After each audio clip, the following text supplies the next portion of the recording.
એક મહત્વના સમાચાર પ્રાપ્ત થઈ રહ્યા છે। અમદાવાદથી પોરબંદર વચ્ચે ફ્લાઇટ શરૂ થવાના એંધાણો અત્યારે વર્તાઈ રહ્યા છે। અમદાવાદથી પોરબંદરની ફ્લાઇટ ચાલુ થાય તેવી શક્યતા છે।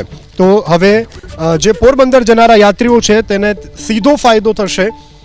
અમદાવાદથી પોરબંદરની ફ્લાઇટ ચાલુ થવાની શક્યતા છે। સ્પાઇસ જેટની ફ્લાઇટ શરૂ થવાની શક્યતા છે।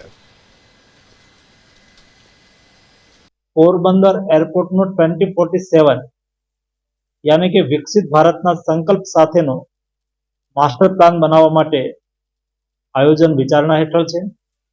आ आयोजनना आधार पर लैंड एक्विजिशन करीने एक मोटुं एरपोर्ट ज्यां एरबस लैंड थई शके, जे एरपोर्ट पर कोस्टगार्ड अने नेवीनी पर्याप्त मात्रामां जग्याओ होय, जेथी करीने कनेक्टिविटी सुनिश्चित थाय, डेवलपमेंट सुनिश्चित थाय અને આગામી દિવસોમાં પોરબંદરની રિક્વાયરમેન્ટ પબ્લિક ટ્રાન્સપોર્ટેશનને પણ આપણે સુનિશ્ચિત કરી શકીએ એ પ્રકારના માસ્ટર પ્લાન માટે આજે વિસ્તૃત ચર્ચા થઈ છે।